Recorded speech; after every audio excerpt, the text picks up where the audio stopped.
Sous la pression des invasions barbares, et menacé à la fois par des usurpateurs aux frontières et par des sujets en rébellion au sein même de Rome, Aurélien, empereur du IIIe siècle, invoque le secours du dieu des soldats et parvient à restaurer l'unité d'un empire en morceaux.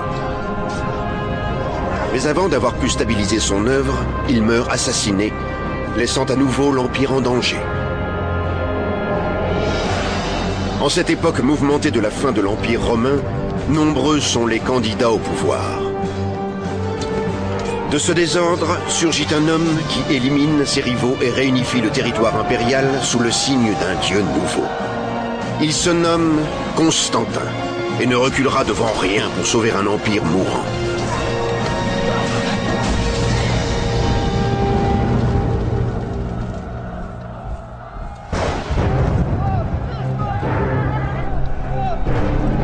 Au IIIe siècle, Rome est déchirée par des conflits internes et des invasions barbares. Mais en 295 après Jésus-Christ, un empereur s'affirme comme le nouveau sauveur. Il s'appelle Dioclétien. Dioclétien s'emploie à traiter nombre de problèmes auxquels l'Empire fait face au IIIe siècle. Parmi ceux-ci, il y a la redéfinition de la défense des frontières.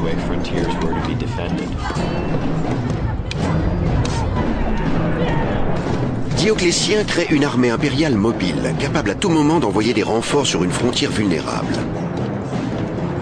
L'un de ses soldats les plus habiles est Constantin, alors âgé de seulement 17 ans.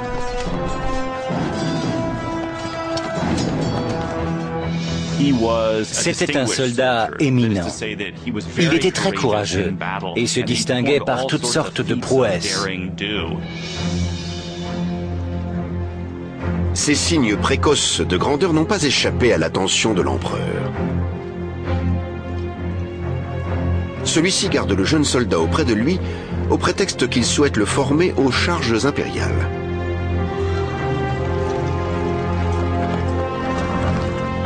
L'autre réforme principale mise en œuvre par Dioclétien consiste à partager l'Empire entre 4 empereurs. L'un chargé de gouverner l'Illyrie, un autre l'Italie, tandis que le père de Constantin préside aux destinées de la Gaule. Quant à Dioclétien, il règne depuis Nicomédie en Asie mineure. Mais Dioclétien sait avec quelle facilité ses empereurs auxiliaires pourraient se retourner contre lui. Par prévention, il maintient leurs fils, parmi lesquels Constantin, dans sa cour, où ils reçoivent sous sa surveillance une formation de soldats d'élite.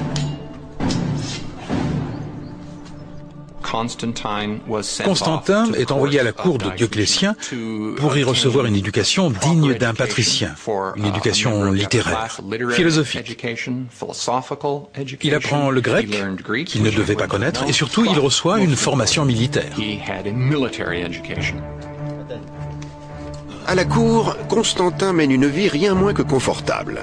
Dans son rôle de père et d'empereur, Dioclétien règne en effet d'une main de fer.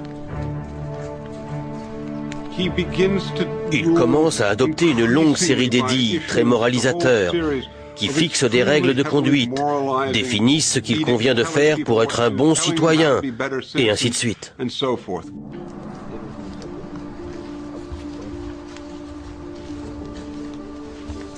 Dioclétien exige que tout le monde à la cour, y compris Constantin, fasse régulièrement des sacrifices. Aux yeux de l'empereur, l'unité de l'Empire repose d'abord et avant tout sur l'apaisement des dieux païens.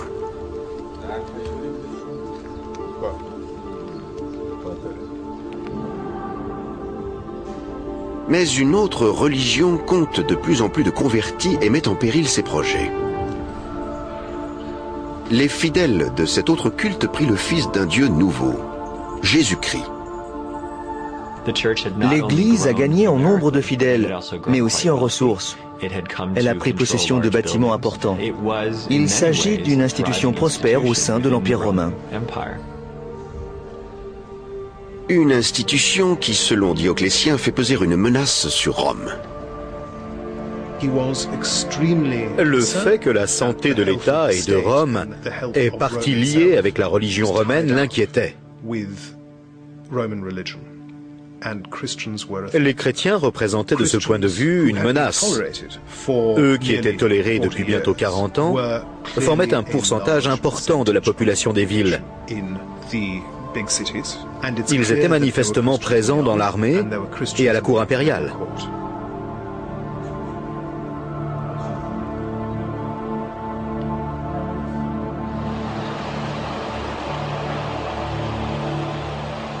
Dioclétien commence donc par sa propre armée impériale. Malgré les refus d'un grand nombre de chrétiens, il impose aux soldats de faire des sacrifices aux dieux romains.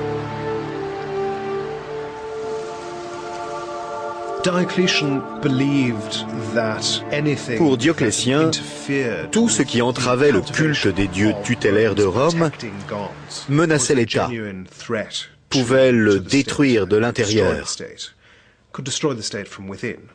C'est ainsi qu'il voyait les militaires de confession chrétienne.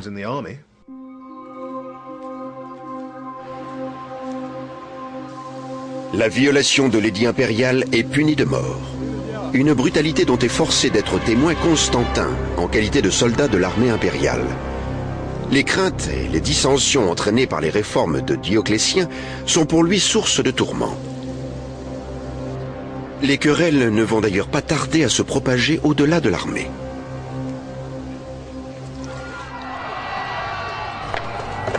En 303 après Jésus-Christ, l'empereur publie un édit contre tous les chrétiens connu sous le nom de la Grande Persécution.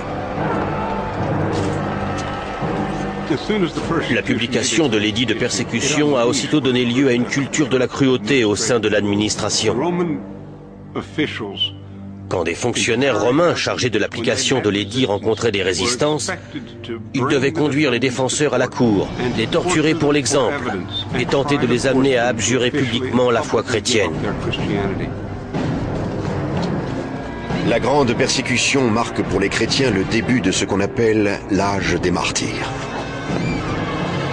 Tout chrétien qui proclame sa foi en public risque la mort. Les persécutions infligées par Dioclétien sont allées bien plus loin que celles qui lui ont précédé. Aucun autre empereur romain n'a été aussi près de démolir tout l'édifice impérial. C'est pourquoi on considère que tant de martyrs commémorés par l'Église chrétienne ont souffert pour le Christ sous le règne de Dioclétien.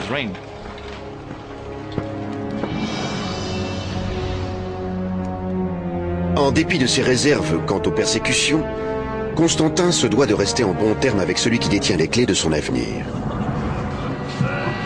Mais lorsque la maladie frappe l'empereur et l'oblige à se retirer, Constantin se voit écarté des projets de succession.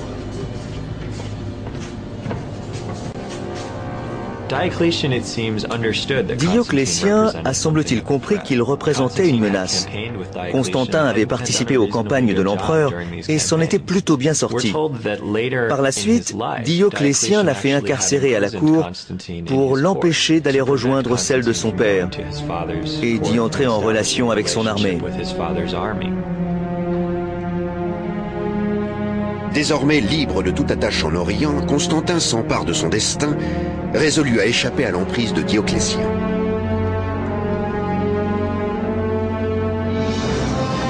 Il quitte Nicomédie pour Boulogne, en Gaule, où il rejoint son père qui règne maintenant sur l'Espagne, la Gaule et la Bretagne.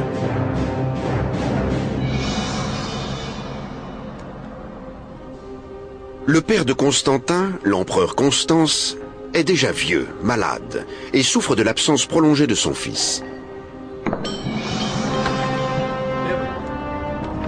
En 305 après Jésus-Christ, Constantin retrouve enfin ce père plus proche de lui que ne l'a jamais été Dioclétien.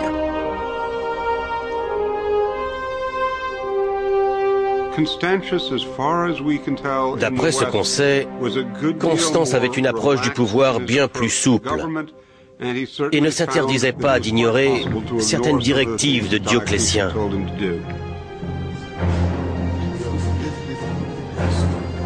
Constantin reconnaît en son père un chef plus compatissant. Quant à Constance, il juge son fils apte à prendre un jour sa place sur le trône.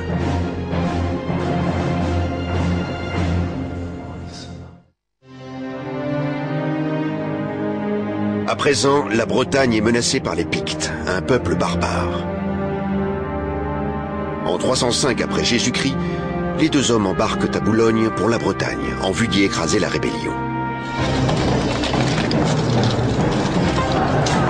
Les Pictes sont un peuple féroce établi dans l'actuelle Écosse. Ils empoisonnent depuis de longues années l'existence de la Bretagne romaine. Aux prises avec ces barbares sanguinaires, Constantin et son père vont devoir en découdre. Au IVe siècle, ces barbares, aux portes de l'Empire, sont bien mieux organisés que ceux des générations précédentes. Les armées romaines connaissaient en Europe des campagnes beaucoup plus ardues qu'auparavant. Qui plus est, l'empereur Constance va de plus en plus mal.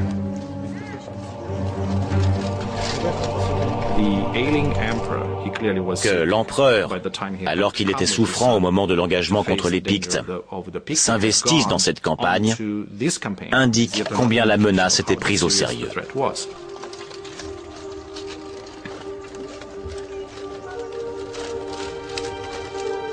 Compte tenu de l'état de santé de Constance, il appartient à son fils de conduire ses troupes et de s'assurer de leur loyauté sur le champ de bataille.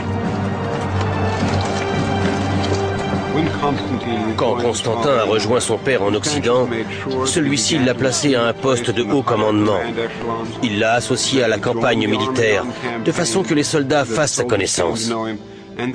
Il a veillé en somme à ce qu'une place lui revienne au sein de l'administration de l'Empire d'Occident. Il avait toujours nourri cet espoir pour son fils.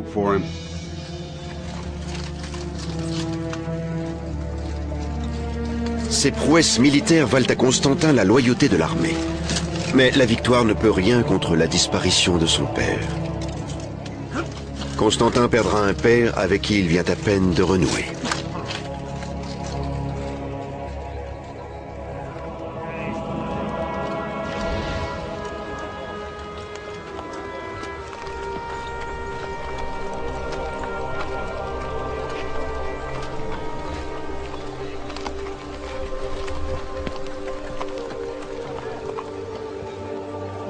À la mort de son père, Constantin était tenu en assez haute estime par l'armée pour qu'elle le proclame aussitôt empereur. Rien de plus normal en un sens. L'armée connaissait le père de Constantin, le respectait et connaissait maintenant bien son fils aussi. On le nommait donc en connaissance de cause. Dans un empire où la mort d'un souverain donne trop souvent lieu à des coups d'État meurtriers et à une lutte pour le pouvoir, la succession de Constance se déroule sans heurts, ni effusion de sang.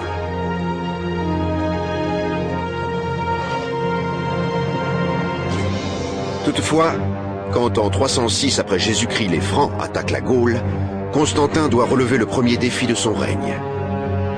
Il quitte la Bretagne et va à leur rencontre.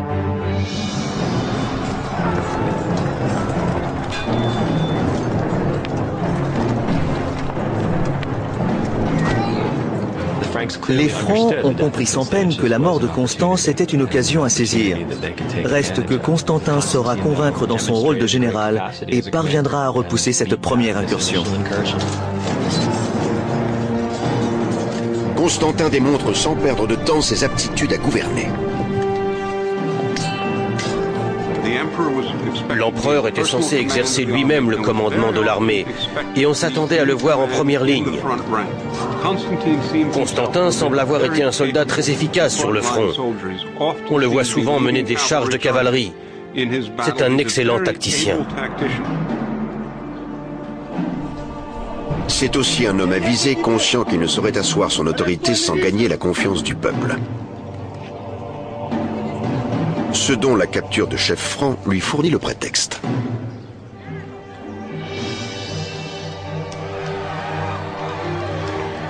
Il fait défiler les prisonniers barbares dans les rues de Trèves, ville située dans l'Allemagne d'aujourd'hui, pour assurer ses sujets de sa protection.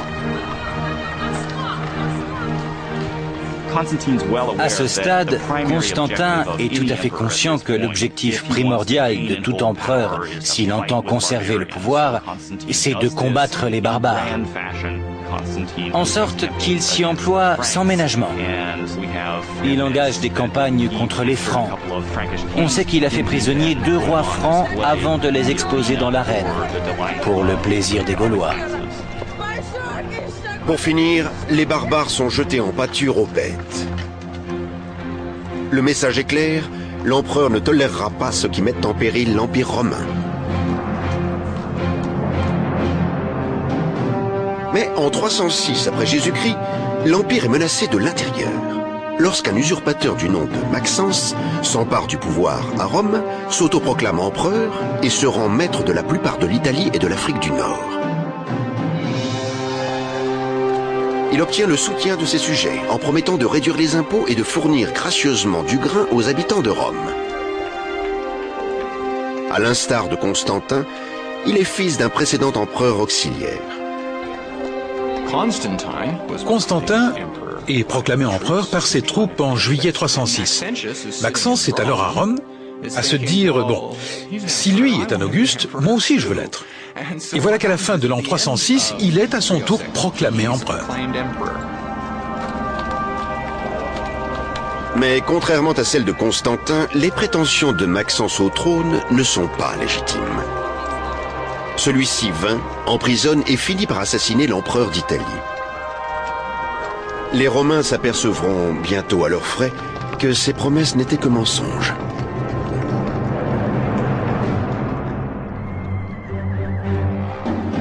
En 311 après Jésus-Christ, les Romains se révoltent quand les dons de grains et les réductions d'impôts ne sont accordés qu'aux riches. Le citoyen ordinaire est contraint de dérober ce qu'il peut pour assurer sa survie.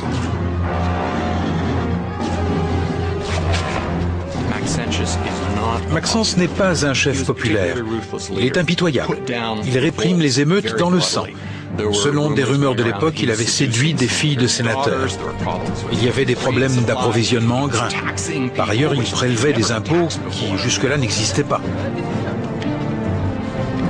Le soulèvement des masses opprimées à Rome offre à Constantin une occasion inespérée.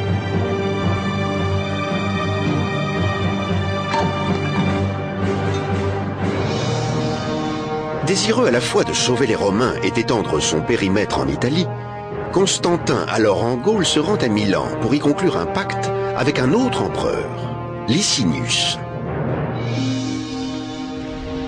Un pacte visant à consolider le pouvoir.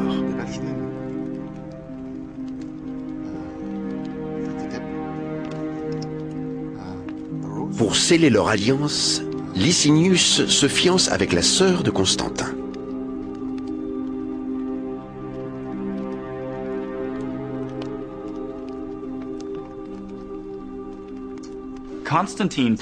Constantin jouait sur tous les tableaux.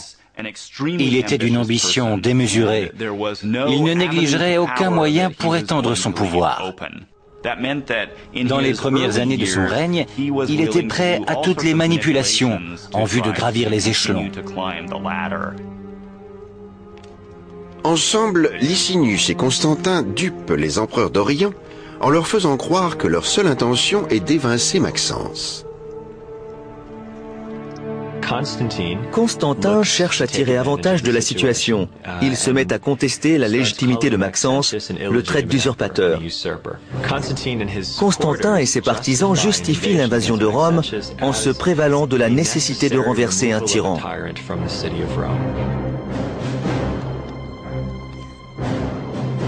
Mais après avoir pris Rome, les deux alliés entreprendront de se rendre maîtres de la totalité de l'Empire.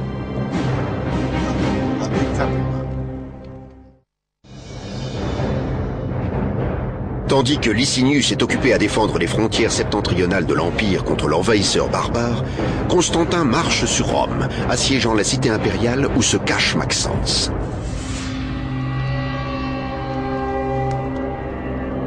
Derrière les murs de Rome, le païen Maxence définit sa stratégie en se fiant au présage tiré par un prêtre de l'examen des entrailles de moutons. Au moment de livrer bataille, Maxence sollicitait la protection des dieux et se conformait aux usages que tout empereur romain aurait respectés afin de s'attirer leur faveur. Ne sachant s'il doit attendre l'ennemi ou aller l'affronter, Maxence consulte les livres sibyllins.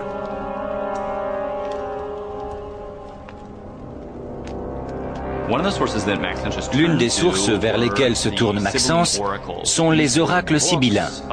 Ces livres de prophétie étaient confiés à un collège de prêtres romains qui étudiaient certaines affaires et rendaient des oracles. L'oracle lui annonce qu'un ennemi de Rome mourra ce jour-là. C'est pour cette raison, semble-t-il, que Maxence change ses projets et décide de ne pas attendre Constantin. Il va à sa rencontre pour l'affronter sur le champ de bataille.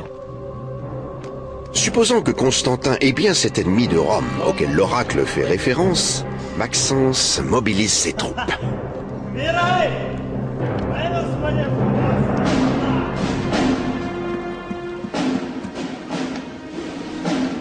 Pendant ce temps, aux abords de Rome, Constantin se prépare lui aussi au combat.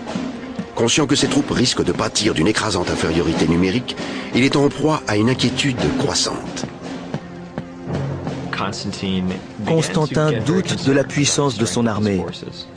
Il aurait, dit-on, imploré la protection d'un dieu et aurait reçu, en réponse à sa prière, une vision qu'il interprète comme une vision chrétienne.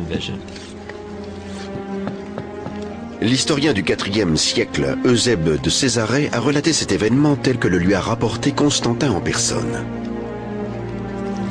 Il affirmait qu'il avait vu dans l'après-midi, lorsque le soleil baissait, une croix lumineuse au-dessus du soleil, avec cette inscription en grec « Vainquez par ce signe ».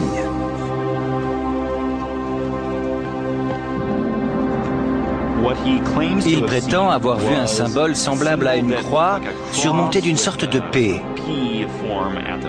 Il s'agit des lettres Chi et Rho, les deux premières lettres du Christ en grec.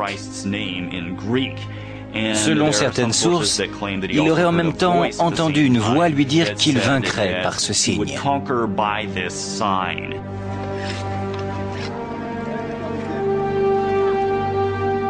Constantin ordonne à ses hommes de placer le sigle Chi-Rho sur leurs boucliers et leurs bannières, faisant d'un symbole chrétien, de l'objet de persécution qu'il était, une marque d'honneur. Constantin assigne à un nouveau dieu, ou à un dieu qui avait été rejeté, le rôle d'une force divine, d'une puissance victorieuse. En adoptant le dieu chrétien, celui qui avait subi la persécution des empereurs précédents, il accomplit un geste révolutionnaire. Par sa conversion, Constantin transforme la bataille imminente qui l'opposera au païen Maxence en un affrontement entre deux religions. Constantin affronte Maxence sur le pont Milvius, lequel, enjambant le Tibre, ouvre la route de Rome.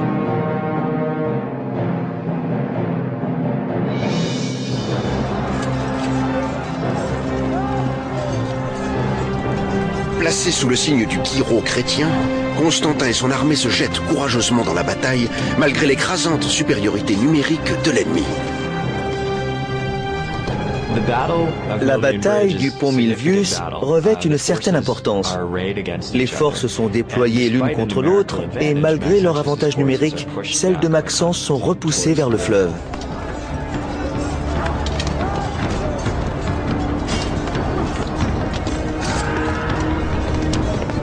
C'est sur les rives du Tibre que le sort de Maxence est scellé. Constantin oblige Maxence à se battre dos au fleuve. C'est une position terrible. Et sous les coups de boutoir du premier, l'armée de Maxence se disloque. L'usurpateur Maxence n'a d'autre choix que de fuir avec son armée en tentant de traverser le Tibre à la nage pour regagner Rome.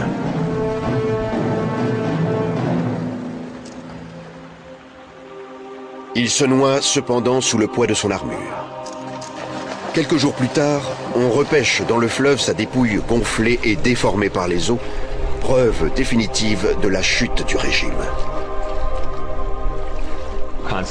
Constantin remporte au pont Milvius une victoire décisive qui élimine l'opposition de Maxence et lui donne la maîtrise de la moitié de l'Empire, dont la riche province qu'est l'Italie. Le sort de Maxence atteste de la puissance de Constantin et de ce qui arrive à ceux qui osent s'opposer à lui.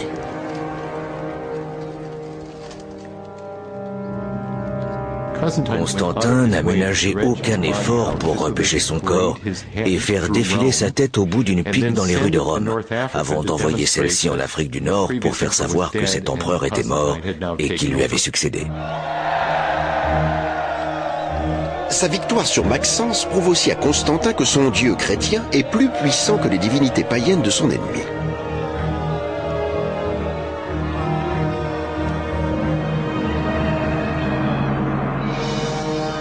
Après la défaite de Maxence, l'Empire d'Occident tout entier lui appartient. Comme convenu, il laisse à Licinius le soin de s'emparer de l'Orient.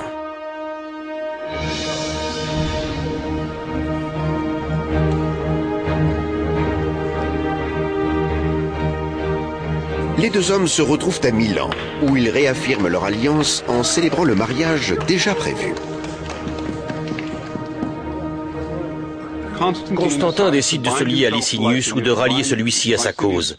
Il lui offre en mariage une de ses demi-sœurs, Constantia. Licinius reconnaît que c'est là le moyen naturel de contracter une alliance.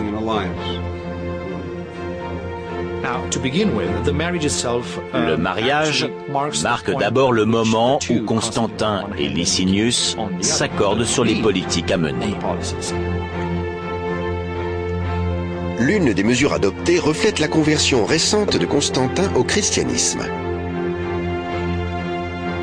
Les deux empereurs se sont concertés sur le partage du pouvoir entre eux. L'un des éléments qui ressort de leur discussion est l'extension à tout l'Empire de la tolérance à l'égard du christianisme. Même s'il n'était pas lui-même chrétien, Licinius s'est prononcé avec Constantin pour l'arrêt de la persécution. Pour l'heure, un terrain d'entente se révèle facile à trouver. Toutefois, fille de l'ambition, leur alliance est fragile. Constantin doit comprendre que son seul homologue est aussi son plus grand rival.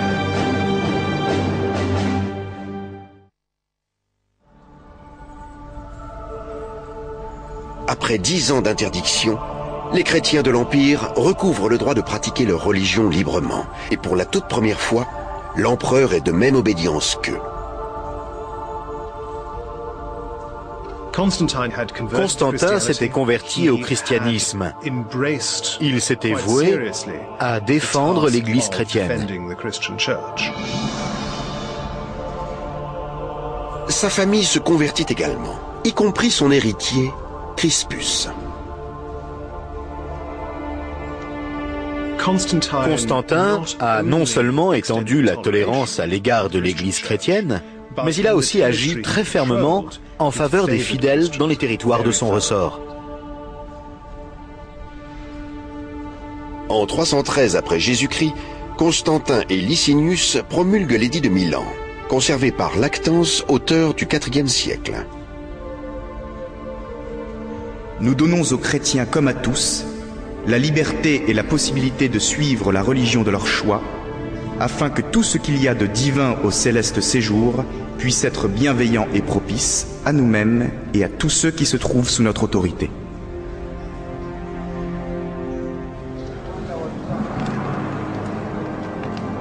Dans les années qui suivent, les relations entre les deux Augustes se dégradent. Le pouvoir exerce sur Licinius un attrait grandissant à mesure qu'il étend sa domination sur l'Orient.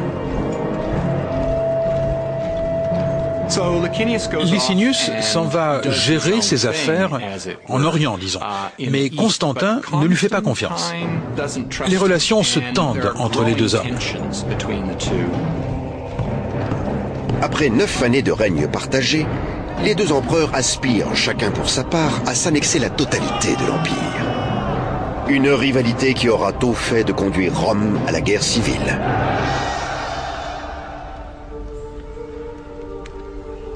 En Orient, les chrétiens sont les premiers touchés par le conflit naissant. Partisans de l'empereur chrétien Constantin, ce sont eux qui font peser la menace la plus lourde sur Licinius. Ils le paient au prix fort.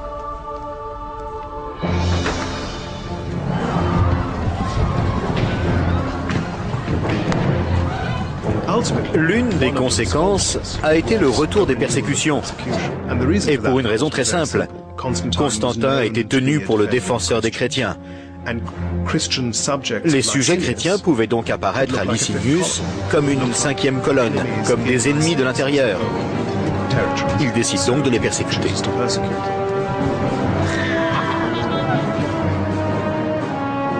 Les églises et les livres saints sont brûlés, sonnant la fin de la vieille alliance entre les deux Augustes.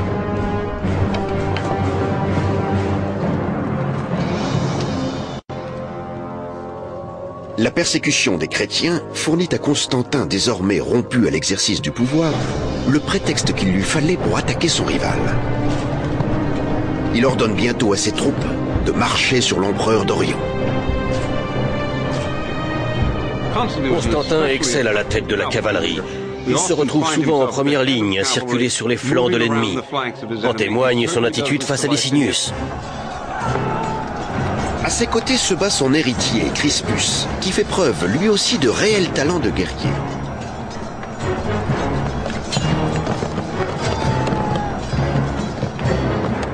Ensemble, ils repoussent Licinius vers l'est.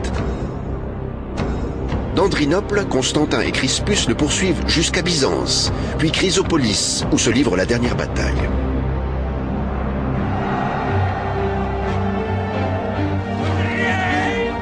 En 324 après Jésus-Christ, le père et le fils, aux prises avec Licinius, y disputent l'Empire.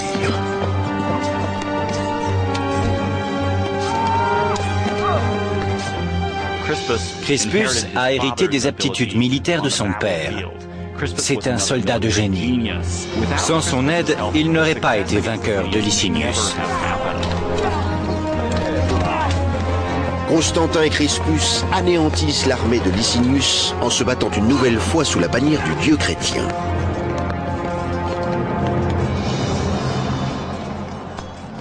La bataille de Chrysopolis s'est achevée avant même d'avoir commencé. Constantin a réussi à mener ses troupes sur le territoire de l'ennemi sans rencontrer de résistance réelle. Son armée était sortie victorieuse de plusieurs batailles. La confiance de Licinius devait être au plus bas. Lors de la dernière bataille, la victoire offre à Constantin la souveraineté sur la totalité de l'Empire. Eusèbe, évêque de Césarée, a écrit: Les régions orientales furent unies à celles de l'Occident, et le corps tout entier de l'Empire romain fut doué d'un seul souverain suprême. Détenu à Nicomédie, Licinius se verra infliger un châtiment cruel, avec pour seul témoin son épouse bien-aimée, la sœur de Constantin. Il entretient avec Licinius une relation intéressante. Celui-ci est, on s'en souvient, son beau-frère. La femme de Licinius implore la pitié pour son époux. Au début, Constantin paraît faire preuve de clémence à son égard. Il partage même un repas avec lui avant de l'exiler, puis de l'exécuter. Malgré les supplications de sa femme, Licinius connaîtra une exécution rapide et sanglante. Constantin entend signifier par là qu'il n'est pas accessible à la pitié, même s'agissant des membres de sa propre famille. Licinius éliminé, Constantin règne sur la totalité de l'Empire, désormais unifié, et fera de son loyal fils Crispus le jeune Auguste de l'Occident.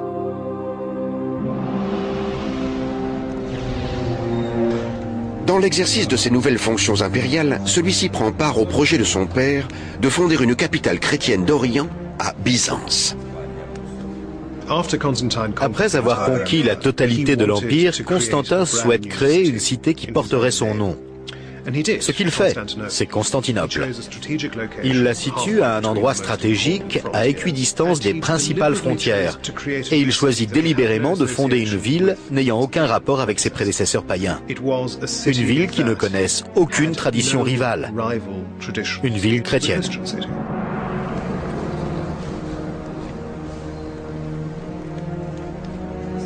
Alors même que ses rêves les plus chers se réalisent, des conflits naissent entre sa femme Fausta et son fils Crispus. Crispus était le fils d'un premier lit. Les trois derniers étaient les fils de Fausta, la seconde femme de Constantin. Il a forcément existé des tensions entre les deux groupes, surtout du côté de Fausta, parce qu'elle songeait, bien entendu, aux intérêts de ses enfants. Or, de ce point de vue, Crispus leur barre le chemin. Jalouse du pouvoir dévolu à Crispus en Occident, Fausta s'emploie coûte que coûte à obtenir pour ses fils des pouvoirs supérieurs aux siens.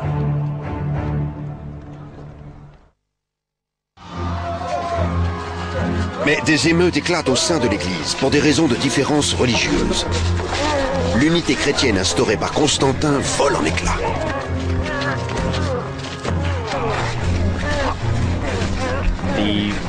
Il découvre que des dissensions déchirent les chrétiens de l'Empire d'Orient. Une controverse sur la nature du Christ fait rage, liée à la question de savoir à qui revient la tutelle sur l'Église d'Orient. Des évêques incitent à l'émeute contre des chrétiens aux croyances adverses. Des violences auxquelles on n'avait plus assisté depuis la persécution 20 ans plus tôt.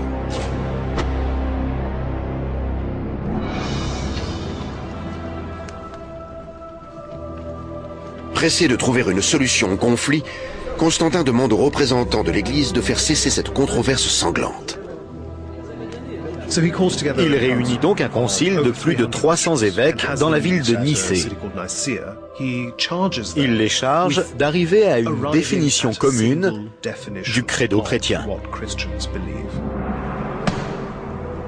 Au cours de ce concile est élaboré le symbole de Nicée, une profession de foi qui a survécu plus de 1600 ans et qu'on récite encore de nos jours dans les églises chrétiennes du monde entier. Nous croyons en un seul Dieu, Père Tout-Puissant, Créateur du ciel et de la terre, de toutes les choses visibles et invisibles. Nous croyons en un seul Seigneur, Jésus-Christ, le Fils unique de Dieu. C'est une définition du credo chrétien sur laquelle tout le monde ne s'accorde pas. Et il y a là, en germe, une source considérable de problèmes pour l'avenir. Puisqu'à partir de là, et jusqu'à la fin du siècle, des chrétiens rivaux, des croyances rivales, se disputeront la faveur impériale. À s'efforcer d'apaiser les antagonismes entre les fidèles et les évêques chrétiens, les empereurs seront régulièrement détournés des autres affaires liées à leur charge.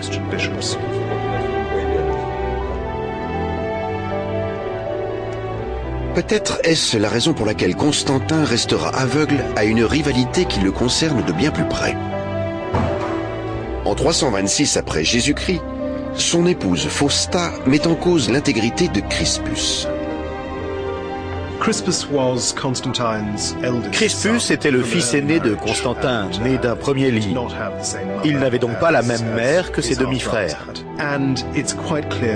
Il était manifestement en forte rivalité avec ses trois frères cadets. Tramant une machination de mort, Fausta fait scandale en prétendant avoir fait l'objet d'avances par Crispus. Les affaires tournent très mal pour Crispus. Fausta cherchait à supprimer Crispus pour permettre à ses fils légitimes de prospérer sans être menacés. Constantin, ne voyant pas qu'il est trompé par sa femme et non trahi par son fils, ordonne à Crispus de se préparer à son exécution.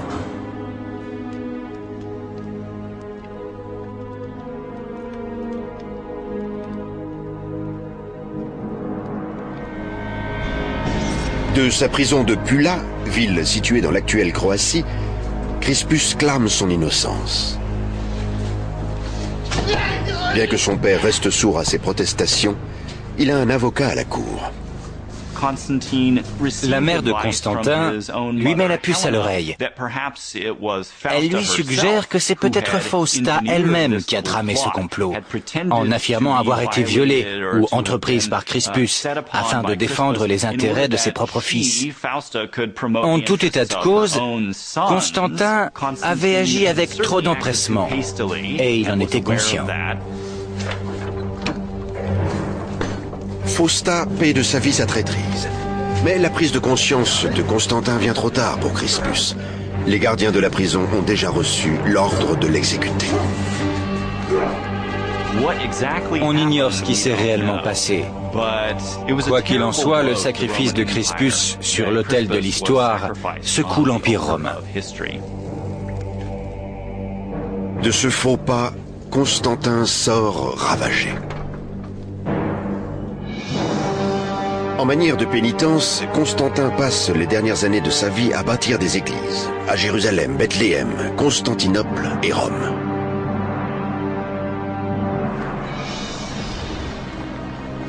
Parmi les plus magnifiques d'entre elles, l'église érigée sur le site supposé de la tombe de Saint-Pierre à Rome, encore aujourd'hui lieu de pèlerinage pour les chrétiens.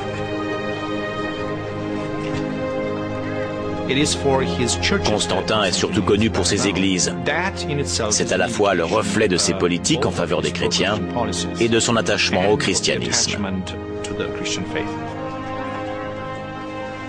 Malgré des dissensions continuelles, loin d'abdiquer sa foi, il dirigera lui-même l'édification de la basilique Saint-Pierre.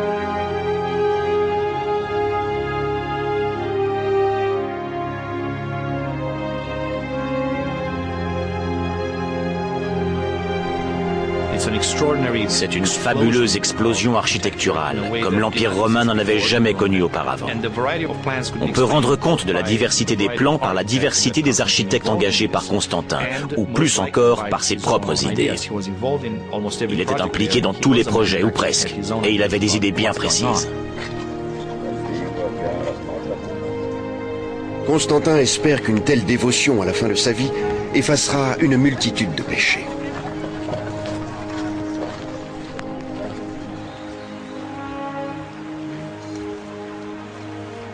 Car Constantin le sait, le jour du jugement dernier n'est plus très loin pour lui. Vieux et souffrant, il demande à être baptisé en 337 après Jésus-Christ. Il est logique que Constantin ait différé son baptême, parce que, de par la nature de leur fonction, les empereurs étaient obligés de se salir les mains, obligés de pécher. Il y avait donc quelques raisons à attendre la fin de sa vie pour se faire administrer le baptême. On pouvait ainsi être absous de ses forfaits, ses turpitudes, ses actes immoraux avant de mourir. Hanté par ses péchés, Constantin n'aspire plus qu'à mourir, la conscience lavée, purifiée par les eaux du baptême.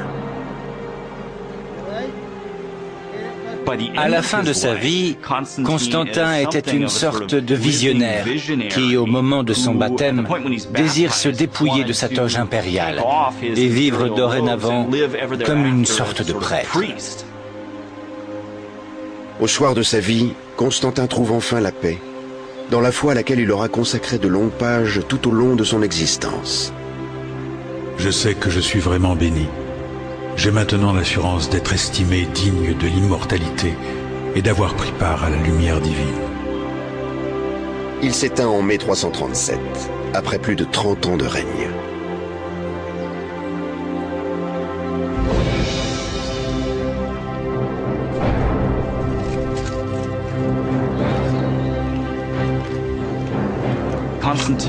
Constantin aura été un empereur et un chef militaire exemplaire. Voilà un homme qui a conquis le pouvoir par pure ambition et qui, à chaque fois, s'est servi de cette ambition pour s'imposer. Constantin s'est battu toute sa vie pour préserver un empire fragile, unifié par une nouvelle religion. Mais que plus rien à présent, pas même la foi, ne saurait sauver.